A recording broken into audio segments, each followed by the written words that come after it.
So, Miss Shruti, please introduce yourself. Sir, my name is Chavan Shruti Santosh. I belong to Nashik district of Maharashtra. I have done my graduation in sociology from Savitribai Phule Pune University, and this is my first attempt at this exam. Okay. Usually, there's a practice in Maharashtra that they always prefer to state their last name first, whereas in Sir, other parts of the country, their first name, middle name, and then last name. Any specific reason behind that? sir, I am not exactly aware about the reason, but as the practice is being prevalent, I just followed that. Okay, no problem. Shruti, what is the meaning of your name? Sir, Shruti literally means what is being heard. Mhm. So it is from the origin of Sanskrit word Shrut, which means hearing. Right. And Vedic literature is classified as Shruti and Smriti also. Have you read about Shruti and Smriti literature? Yes, sir, I have. Okay, so could you explain what is the meaning of Shruti literature and what is Smriti literature and what are the specific types in it? Sir, Shruti as a part of literature is something which is heard by previous generations and is orally transmitted to the next ones. And the Smritis are recalled and written down and then passed on. So, as the ancient scriptures are there, Vedas are generally classified as Shrutis and Puranas are called as Smritis. As Smriti literature. Okay. Uh, you share last name with a very legendary personality from Maharashtra, Mr. Yashwantrao Chavan, right? So have So, you read about his contribution? Can you tell us something about him? yes, Yashwantrao Chavan is still regarded as one of the most a clean-imaged politician in Maharashtra. So he was the first chief minister of independent state of Maharashtra, and in the cabinet ministry at the center, he had held some important portfolios like the Home Ministry, External Affairs Ministry, and the Defense Ministry after the China War in 1962. Okay, you mentioned his image as a clean, for want of a better word, a clean politician. But of recently, not just with Maharashtra, across the country, we have seen that politics has, become very messy. Okay? We don't see the same kind of morals that maybe earlier generations of politicians upheld to a much better degree. So, what do you think is the reason behind this sinking morals or standards in politics of our times, and what can be done to address it? So this phenomenon can be called as criminalization of politics. Mhm. So the prevalence of money and muscle power has increased, and the illiteracy aspect also plays a role here because largely the voter apathy towards politics is being fueled by the politicians, and then just distribution of money takes place. No, but So, then large, going by what you are saying, see, literacy has only enhanced over the recent decades. Okay. So if so, literacy is enhancing, then we should see exactly the opposite of it. Okay. When people were less literate, we had better standards of politics, relatively, of course. And in today's times, when there is more literacy, there is more media, more awareness, we are seeing further falling of standards. So how is literacy relevant to this? sorry, sir, I meant the apathy of voters at large. Okay, so literacy and apathy are two different things, or you feel that they are mutually, reinforcing each other? To some extent, they do reinforce each other, but in spite of the literacy aspect, apathy is seen. Okay, so literacy was second thing, or apathy was second thing that you were talking about. Anything more comes to your mind? Uh, sorry, sir, I'm not able to think right now. Not able to recollect at this point. Okay, no problem. You come from Nasik district, okay, a district which is So, famous for many things, and among them is onion cultivation. It is very significant for onion production for the entire country, not just the state of Maharashtra. But we see very often that the onion farmers are not doing very well, and this has been happening for quite some time now. So, what do you think is the reason why onion farmers from Nasik and that entire belt, not just the district per se, what are the challenges or problems that these farmers face? Sir, Nashik can be classified into two parts. So the western region is relatively better when it comes to monsoon, and the eastern belt is in the rain shadow region. And onion growing talukas are generally in the eastern part. So the erratic monsoon also plays a role. Second being the cobweb phenomenon. So, largely it happens that there is a glut in the market and the rates fall substantially. So, farmers are then victims. And sometimes, because of the climate factors, the production is very minimum. Then, anyways, farmers do not have much produce. Okay, Shruti, you've given me three reasons for this. So one is erraticness of monsoon rain shadow regions, so on and so forth, and the glut in the market, and that is why farmers suffer. In all of these reasons, you have not told me anything at policy level. So do you want to say that at policy level or at government level, we are doing everything perfect and there is no issue with that? The only problem is the farmers' attitude and the weather gods. So government is not to be blamed for this?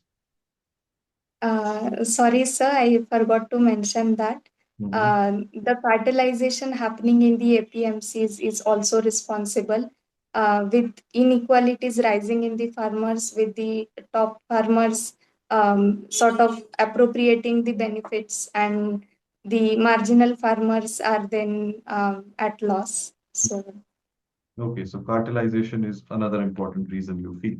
Okay, so you stay in Mahatma Phule Nagar in Chandwad Taluka, Chandwad village, basically. Mahatma Phule is another very crucial personality in the history of India, especially the social reforms movement. Over the years, we have seen that not just with Mahatma Phule, but also with many other social religious reform leaders, there has been a deification or a raising of these people to a pedestal where people don't actually implement the values, but they are very fervently attached to the figure only as such. Okay. So, what do you think explains, as a student of sociology yourself, what do you think explains? And this I'm saying not just in Maharashtra or particularly with Mahatma Phule, this is across India, across all different personalities. We see this. So, as a student of sociology, what do you think explains this behavior in our country? I hope you got my question. yes, sir, I did. Mhm. Um, So, firstly, I can think of politics as a level. So, politicization of leaders is happening with leaders getting attributed to particular community or caste as such. So, that is one of the factors. Mhm. Secondly, I can think of two levels playing in the individual life, with people relating with the leaders at one level, particularly because of the ascriptive factors. But when it comes to behavior, it largely, as you said, is not seen. So the lack of integrity can be called as the another factor, with what we believe and what we practice is different. Wonderful. You have invoked the right concept over there, lack of integrity, and which is something very visible in these kind of behaviors. So, what do you think can be done to, enhance this level of integrity at a social level? Sir, I believe as charity begins at home, so the socialization factor comes in play here. So parents and teachers in the early stage of our lives can be instrumental to shape our behaviors or morals as such. And on the societal level, we can promote the people who show such kind of integral behavior as say influencers at society at large, so that can be done.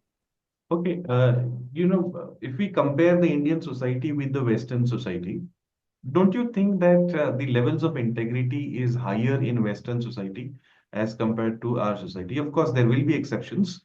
In the Western society, will also have a lot of rotten apples, and in our society also there will be people who will be very altruistic, idealistic, very people with integrity. But generally speaking, as a student of sociology, do you feel that the Western societies have more of this value of integrity than us?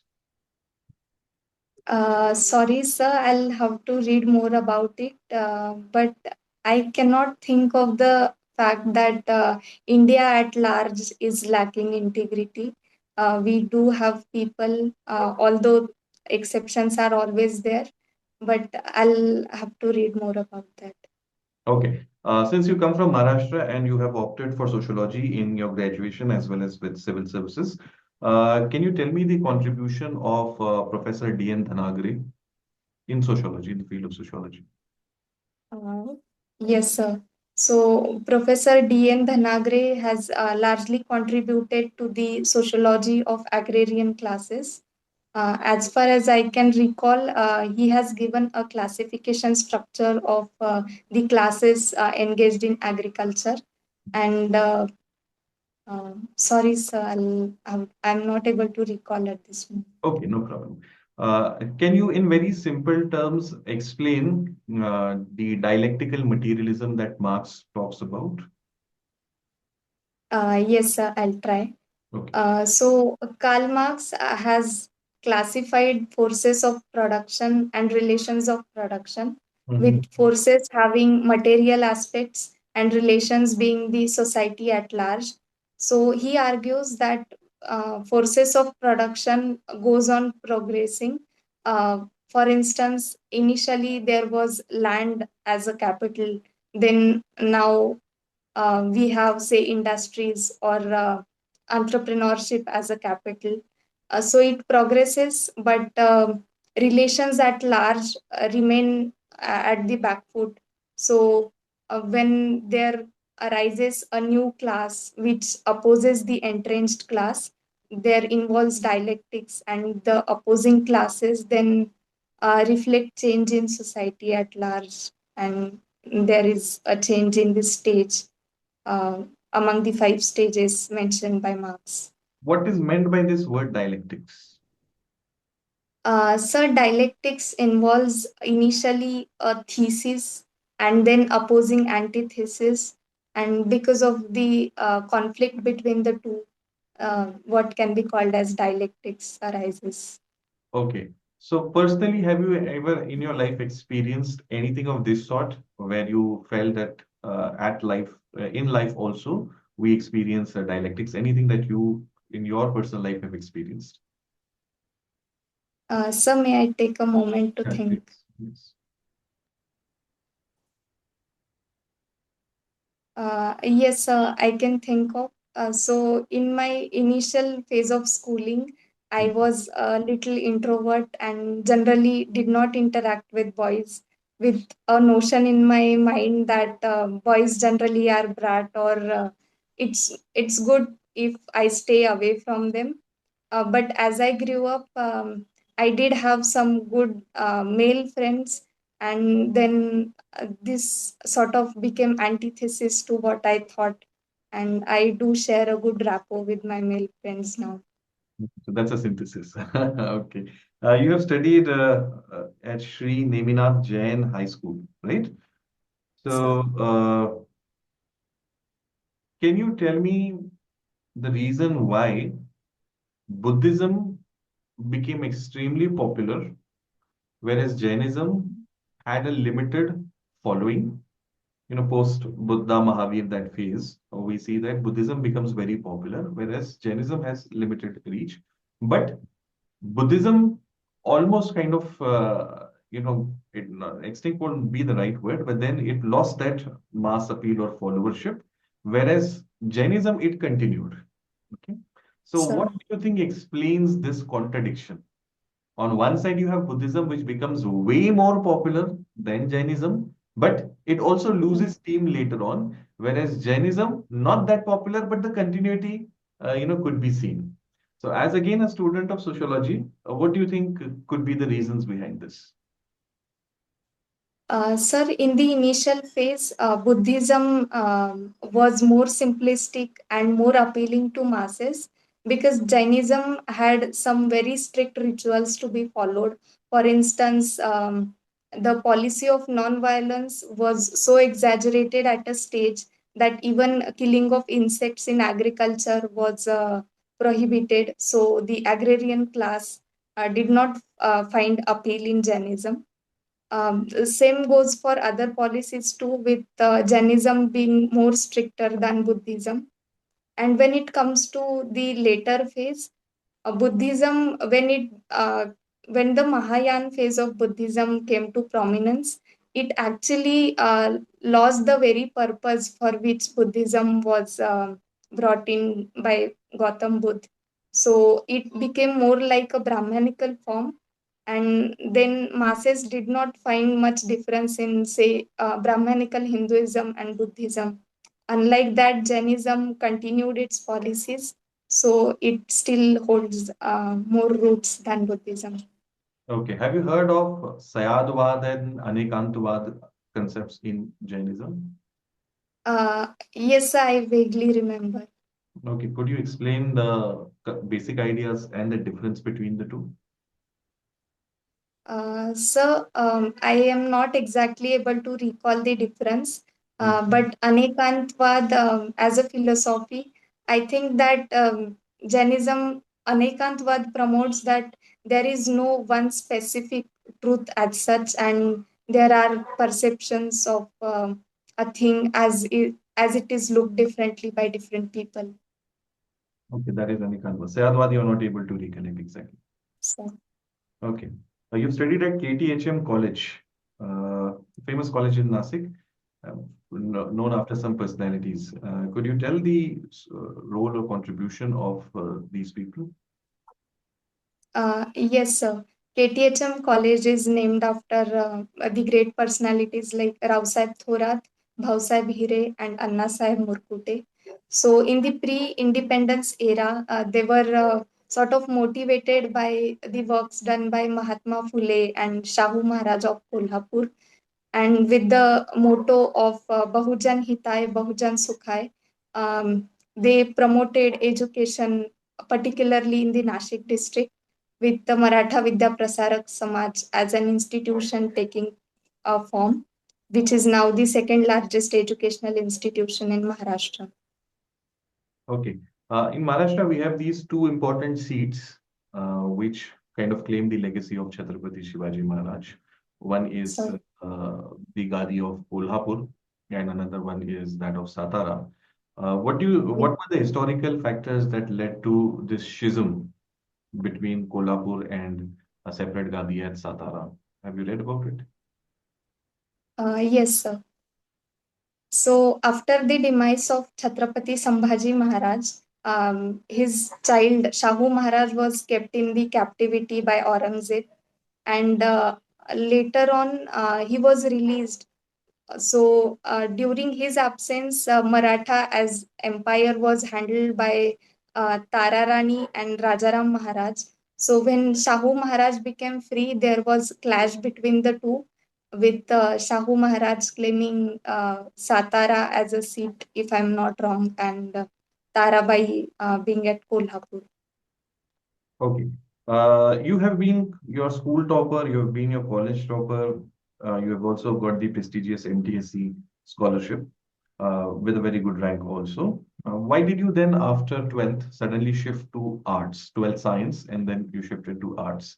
Any specific reason for behind that? So, in my later years of schooling, I was inclined towards humanities, but I was not very sure about that when opting for sciences in 11th standard. So, I did keep sciences and I also referred to the humanities books. I then found them to be more interesting and more appealing, and then I shifted to humanities as a branch. Okay, both your parents are associated with teaching, correct? So, So generally, it is seen that teachers are very nagging parents. Do you agree with that? So in my case, unfortunately, no. Fortunately, no. Okay. So, what role did your parents play in shaping you up as a student? So my initial schooling lessons were from my home only, with I learning the alphabets at the age of 3 or 4 from my parents. And as I grew up, there was always this humanities factor in our home, with they both being specialized in history and Marathi respectively. So when it came to extracurricular or say reading as such, I was always provided that freedom, more than a student, as a child and as a human being. They gave me that freedom of choosing things. So I was a very sort of liberal student. So uh, in that case, I was fortunate that I was not a typical student at my home.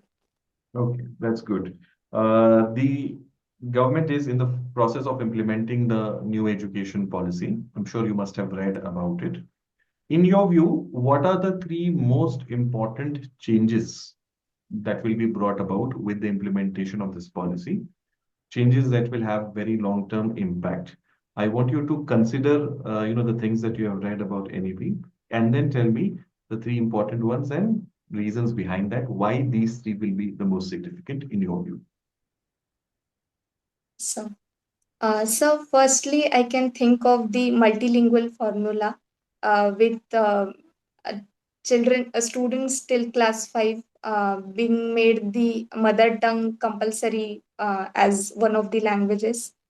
I believe in the early years of our schooling, we can find our mother tongue to be more appealing and more supportive when it comes to education. So that is one of the factors. Secondly, the vocationalization of education, which is brought in from the class 6th, that can act as a very good thing for the learn while earn scheme. It will eventually be helpful to reduce the dropout rates. And thirdly, I can think of the multiple entry and exit routes which are given, and the separation between humanities and sciences is not that demarcated as it used to be earlier. So that will be a good avenue for students to explore different subjects. Okay, how do you think this aspect, the not so well demarcated differentiation, how do you So, think that will help India to come up with better researchers in different fields?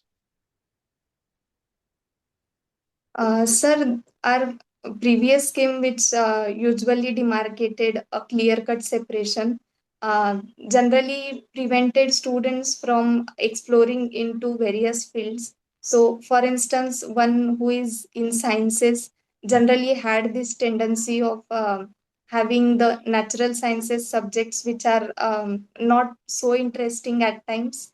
So, when someone will have natural sciences plus social sciences, um, the horizon which one can explore will be widened now. So that can be more interesting to explore as a student. That is what I can think. Okay, you are listening to the stories of Taper Tale. Could you tell what this Taper Tale is basically? Yes, sir. Tape Patel is a YouTube platform. It initially began as an audio website wherein people share their stories. So as it grew popular, it came to video method, and it generally takes cognizance of the feelings or people which are not generally given due credit to, or the feelings which are not spoken about or taken for granted. If permitted, I would like to quote one example here. Yes, please do. One of the stories is named as "Ma, tum sapne dekhti ho." So in that story, the storyteller tells how we take our mothers for granted, and how mothers sacrifice their for their families. So it is not generally given due attention to, and in the words of the storyteller herself, some Hindi words she gives crux of her story as माँ तू मुझे भरते भरते खुद को खाली कर देती है क्या लिखते लिखते मेरी किस्मत अपने कागजात जाली कर देती है क्या so this is how the stories are. Okay, wonderful. What do you think makes a good story? I mean, leave aside the emotions and all of that part of it. Okay. What are the ingredients that make a good story? So I believe a story should be engaging so that one can feel it. I mean, one should not get bored after listening or reading to that story. So that is the Secondly, outcome. That is the outcome. If I can rephrase the question, what makes a story engaging, right? so firstly, if it is, say, narrated by a person on stage, it lot depends upon the narrator that how the story is delivered by her or him. So, and when it comes to a written form of story, it again depends on the language as how it is written. Okay. The story have should it have some kind of crescendo, some conflict? What are the essentials that make a good story? Is what I'm trying to ask you. So, yes, the plot of the story is pretty important. So it should have some interesting characters, and as in the film, we have the climax kind of thing. So it should have that either conflict or say dialectics per se, which will at the end be unveiled, and till the end, then the reader or listener finds it interesting. Okay. Recently, have you read about the changes that have taken place in Syria? Sorry, sir. The change of regime that has taken place in Syria. Yes, sir. What do you think are the implications for India in what is happening in Syria in specific and also overall in that region of Middle East or Levant, whatever you would like to call it? So, firstly, in Syria itself, the stability is still not restored. So, when it comes to bilateral relations with India, I mean that of India and Syria, still the stability is not there. It will be difficult for us to engage with the establishment there. And on the larger perspective in the West Asia itself, the region is already going through a lot of turmoil. So it may add to more problems there because although the regime under the Assad regime was infamous for the tortures it had done, but at least to some extent Syria was stable, at least the core Syria. But with the militants taking it over, I find it to be in more turmoil as of now. Okay. The government wants to introduce the idea of simultaneous elections. The bill was also So, presented in the parliament. Uh, what is your view? Is this a rational idea for our day and age? Sir, there are a lot many flaws as I can see in the coming system, wherein the very basic structure of 5 years of say legislative assemblies or Lok Sabha, it will become very difficult at that stage. So I think our current election system requires other reforms at earnest more than one nation, one election. But again, if larger consensus is for one nation, one election, we can do that. But the adequate safeguard should be introduced, I feel. Okay. Of late, there has been a lot of resort to demolition of private properties as a response to, some crime, either, actually done, committed, or at least alleged. Do you So, think this kind of a instant way of dealing with crime is helpful? Is it healthy? Or it is, the balance sheet is not very positive for such things? What do you think? Sir, I feel although it is admitted that justice delayed is justice denied, but if justice is hurried, it to some extent justice is then buried also. So there should be enough balance with due process of law being followed. So I do not support this instant justice method. Okay. Anything that you would like to share with the panel that you feel is relevant for your selection as a civil servant? Anything that you would like to share, any experience, any achievement that you feel is relevant, you're open to share that with us. So coming from a background wherein I have seen girls getting married off at the tender age of 18 and 19, um, I actually am seeing the different side of the story today with our president being female and many female taking up the unconventional sort of jobs. And even in the civil services, we are seeing the proportion of female candidates getting increased. So I look forward to be part of the adventure wherein we will have a gender just society. Okay. So all the best, Shruti, to you. Your interview is now over. Okay. What we Thank will you. do now is I'll disconnect this because in any case, the meeting is about to get over. And then over telephone, we will discuss your performance. Okay. Yes. Or rather, what I'll do is I'll